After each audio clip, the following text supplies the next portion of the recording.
以上満ロックだ。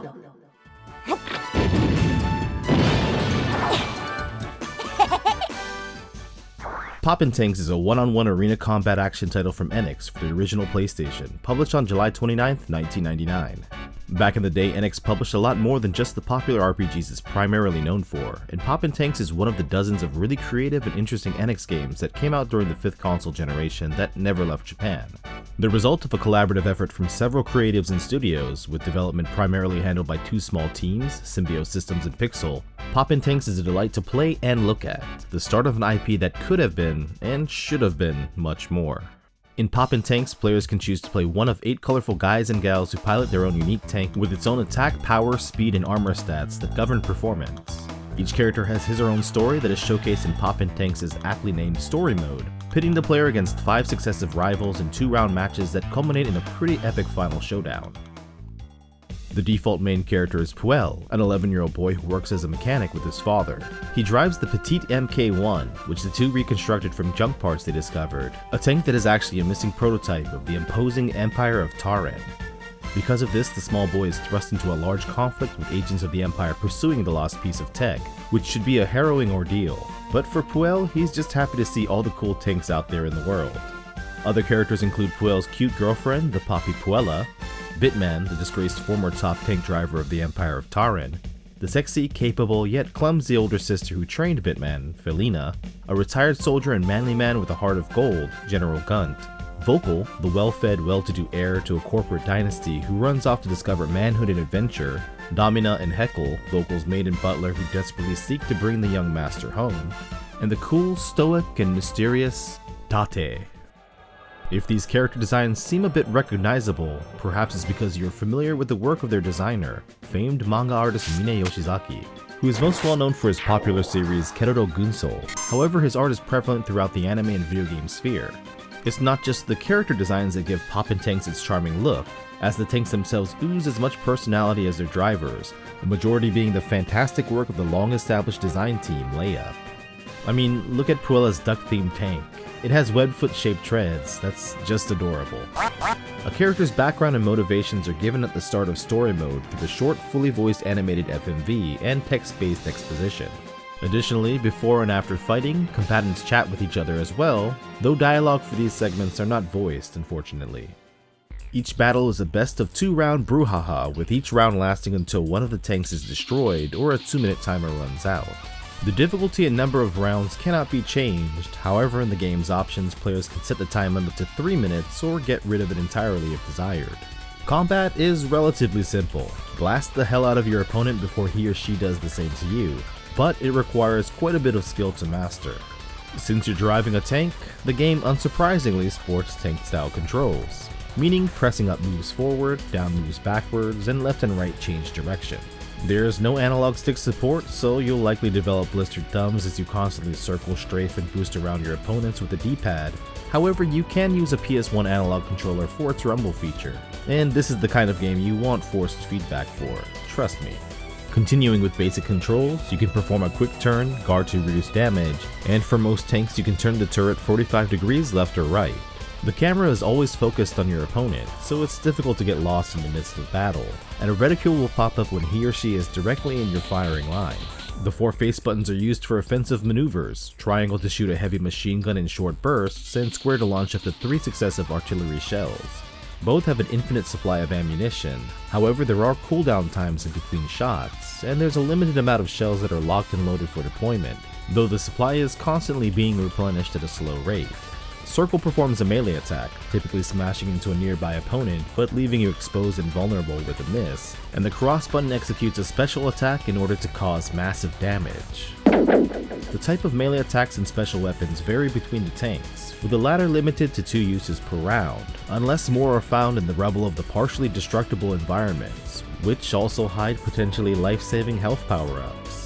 For this style of game, controls can't get much tighter or intuitive outside of adding analog support, although it may take a while and some embarrassing losses before things start to really click.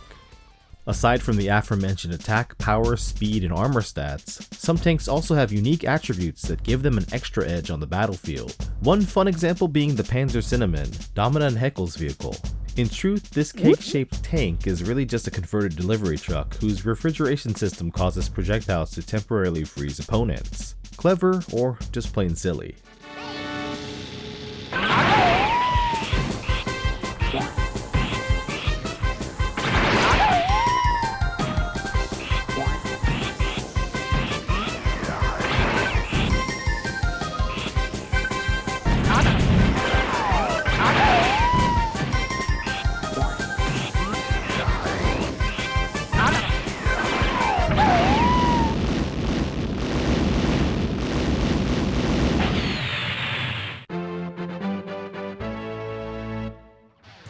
After besting 5 other tank drivers in battle, one final opponent awaits the player, none other than the fearless leader of the Empire of Taran, Emperor Taran himself.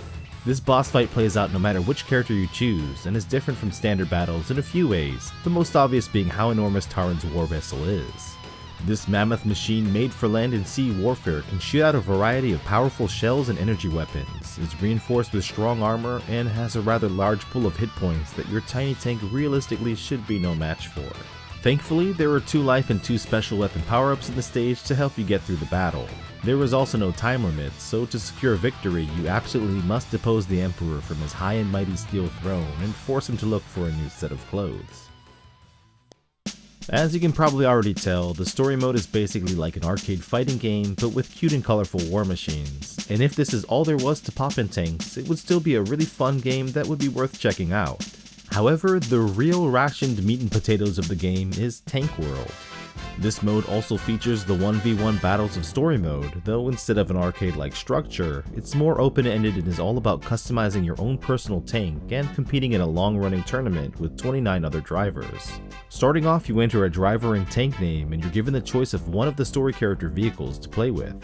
From here, you need to win battles to unlock new parts for this tank and move up the ranks to become the best tank popper of them all.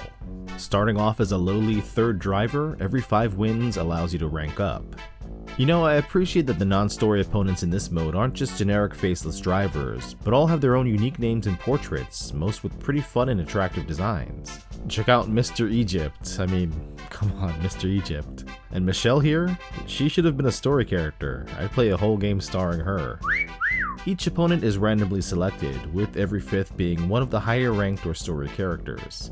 You are able to choose which stage you'd like to wreak havoc on, with new battlefields becoming available as you rack up wins, and depending on your playstyle, certain locales are better than others. Winning a duel grants the player a new part at random which falls into one of 3 categories: an artillery gun, a special weapon, and an extra reinforcement part. Not only does swapping out parts change the stats on your tank, they may affect and improve other parameters such as the amount of homing on your shots or the sharpness of your turns. If Lady Luck smiles upon you, you can put together a pretty overpowered mechanical merchant of death early on. One more area you can customize are the colors of your tank, making it look as sleek or as goofy as you see fit.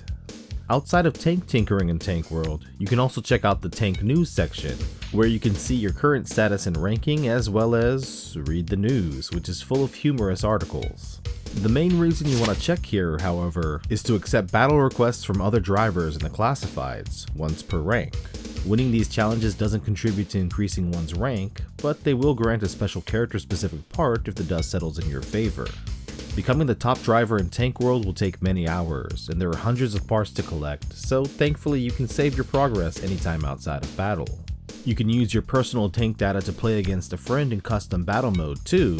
However, if you want to keep things more fair and balanced, you can do the same with the story mode characters in quick battle mode, which also lets you face the computer.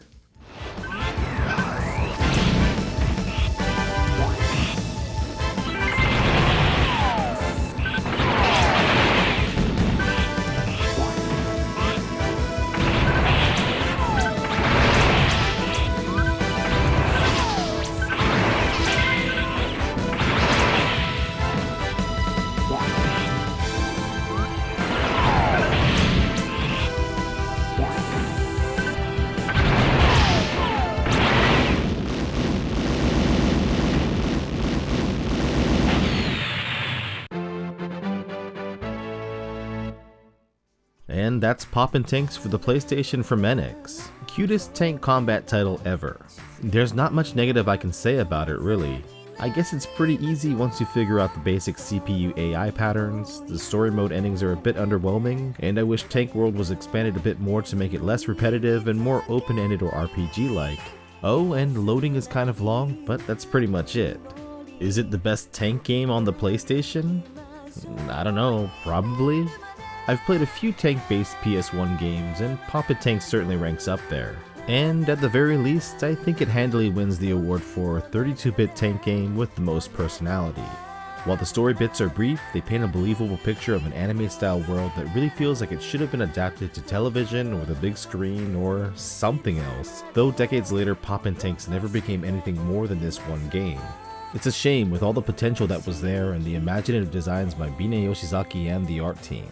An illustration collection called Poppin' Tank's Work was published in 1999 that has all the concept sketches and official art Yoshizaki produced for the game dating back from 1996, which includes a lot of notes on the design process and insight into how the game was conceived. Flipping through these pages, it's clear to see the creativity and care put into building the world of Poppin' Tanks. And I haven't even mentioned the sound design and direction, which is superb. As expected for this kind of project, the characters are mostly voiced by veteran actors and actresses, probably the most well-known being Puella's Ikue Otani, the endearing and enduring voice of Pikachu. And the soundtrack is excellent and fits the game like a gauntlet-style glove, most or all of which was composed by the late Yoshitaka Azuma, who was also responsible for one of the greatest game OSTs of all time, Panzer Dragoon. Anyway, while Poppin' Tanks never became the big kids anime or game franchise it could have been, you can always come back to this PS1 title and have a great time. It's a bit pricey, making it a tough purchase for more casual PS1 fans, but is worth picking up for hardcore PS1 collectors or fans of Mine Yoshizaki, and is definitely something PlayStation fans should go out of their way to try out at least once.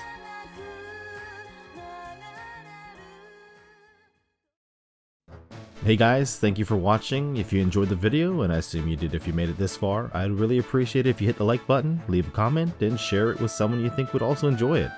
And if you'd like to support what I do further, I hope you'll consider joining the Patreon or becoming a channel member. Thanks again, and I'll see you again soon.